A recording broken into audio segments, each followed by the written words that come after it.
السلام علیکم دوستو، میں ڈاکٹر انیس الرحمن اور آج ہم لوگ جاننے والے ہیں پیک اسلام میں حرام کیوں ہے، وہ بھی سائنس کے ذریعے سے۔ ہم سب یہ جانتے ہیں کہ اسلام میں سور کا گوشت کھانے سے منع فرمایا گیا ہے، جس کے پیچھے بہت سی مصلحتیں پوشیدہ ہیں، مگر پھر بھی بہت سے غیر مسلموں اور مسلمانوں کے ذہنوں میں اکثر یہ سوال رہتا ہے کہ آخر اس حکم کے پیچھے کیا مصلحت پوشیدہ ہے۔ دوستو، قرآن کریم میں کم از کم 4 مقامات پر سور کا گوشت کھانے سے منع فرمایا گیا ہے، جس کے سب سے واضح احکامات سورہ المائدہ میں کچھ اس طرح سے موجود ہیں۔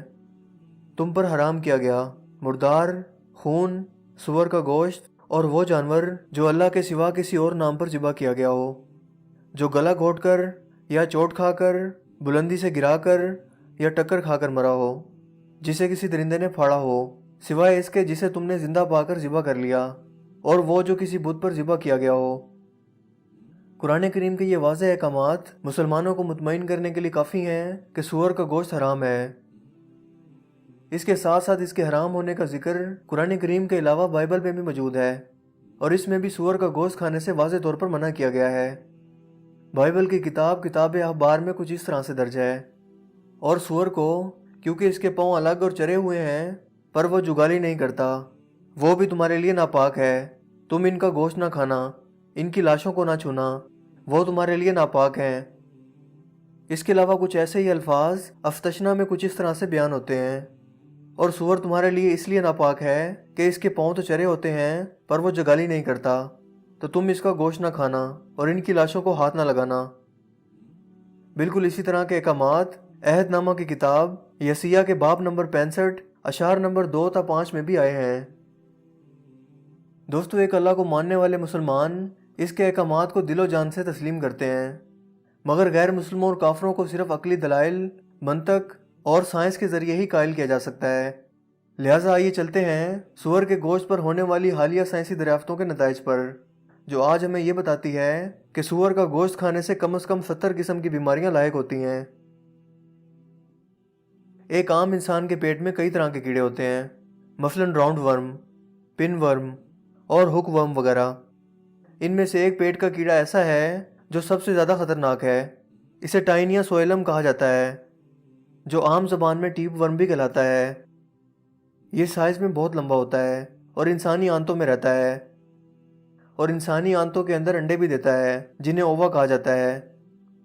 یہ انڈے خون کی گردش میں شامل ہو کر جسم کے کسی بھی حصے میں پہنچ سکتے ہیں، لہٰذا اگر یہ دماغ تک جا پہنچیں تو یادداشت کو شدید نقصان پہنچاتے ہیں۔ اگر یہ دل میں داخل ہو جائیں تو دل کے دورے یا ہارٹ اٹیک کی وجہ بن سکتے ہیں، جبکہ اگر یہ آنکھوں میں پہنچ جائیں تو آنکھوں کے موتیا یا نابینا بن کا باعث بن سکتے ہیں۔ اگر یہ انسانی جگر میں داخل ہو جائیں تو پورے جگر کا ستیہ ناش کر ڈالتے ہیں۔ غرض یہ ہے کہ اس کی وجہ سے جسم کے تقریباً تمام اعضاء بالکل تباہ ہو سکتے ہیں۔ یہی نقصان دہ ٹیپ ورم سور کے گوشت میں بہت زیادہ مقدار میں پائے جاتے ہیں، جو انسانی جسم میں داخل ہو کر کسی بھی انسانی اعضاء کو ناکارہ کر سکتے ہیں۔ دوستو، بالکل اسی طرح کا ایک اور خطرناک کیڑا طفیلیہ کہلاتا ہے۔ یہ بھی سور کے گوشت میں بہت زیادہ مقدار میں پایا جاتا ہے اور انسانی جسم کے لیے انتہائی نقصان دہ ہے۔ عام طور پر لوگوں میں یہ غلط فہمی پائی جاتی ہے کہ سور کا گوشت اگر اچھی طرح سے پکا لیا جائے تو زیادہ ٹیمپریچر کی وجہ سے ان کیڑوں کے انڈے ضائع ہو جاتے ہیں، مگر ایسا نہیں ہے۔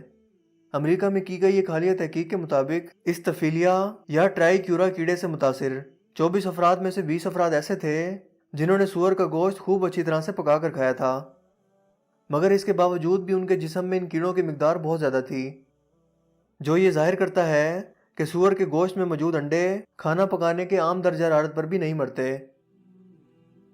اس کے علاوہ سور کے گوشت میں ایسے اعضاء بہت کم ہوتے ہیں جو مسلز یا پٹھوں کی نشو و نما کے کام آتے ہیں۔ اس کے برعکس اس کے جسم میں فیٹس یا چربی کی بہت زیادہ مقدار موجود ہوتی ہے۔ یہ چربی خون کی نالیوں میں جمع ہوتی رہتی ہے اور آخرکار شدید ذہنی دباؤ، ہائپر ٹینشن اور دل کے دورے کی وجہ بن سکتی ہے۔ لہٰذا آپ کو یہ جان کر حیرت نہیں ہوگی کہ 50% سے بھی زائد امریکیوں کو ہائپر ٹینشن کا مرض لاحق ہے۔ دوستو، سور دنیا کے غلیظ ترین جانوروں میں سے ایک ہے۔ یہ گندگی، غلاظت اور فضلے پر گزارا کرتا ہے، اور یہی اس کی پسندیدہ غذا ہے۔ ایسے دیہات جہاں ٹوائلٹ موجود نہیں ہوتے وہاں لوگ کھلے مقامات پر جا کر رفع حاجت کرتے ہیں۔ لوگوں کی یہ غلاظتیں سور ہی صاف کرتے ہیں، لہٰذا ایسی خوراک کھانے والے جانور کا گوشت بھلا کیسے پاک ہو سکتا ہے؟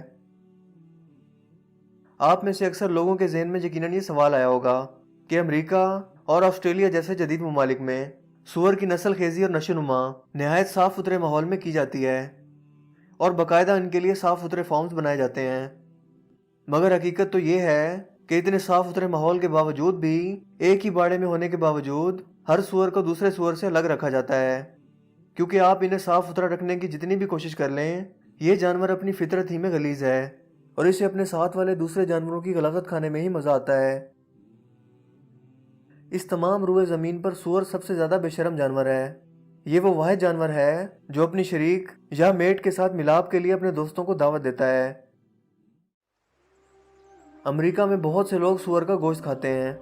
ڈانس اور شراب کی محفلوں کے بعد وہ اپنی بیویاں آپس میں بدل لیتے ہیں، یعنی وہ کہتے ہیں کہ تم میری بیوی کے ساتھ سو جاؤ اور میں تمہاری بیوی کے ساتھ سو جاتا ہوں، جو یہ ثابت کرتا ہے کہ اگر آپ سور کا گوشت کھائیں گے تو آپ بھی سور ہی کی طرح برتاؤ کرنے لگیں گے۔ تو دوستو پتہ چلا نا پیگ ہمیں کیوں نہیں کھانا چاہیے۔ اللہ پاک ہمیں اور جاننے کی اور اس پر عمل کرنے کی توفیق عطا فرمائے، آمین۔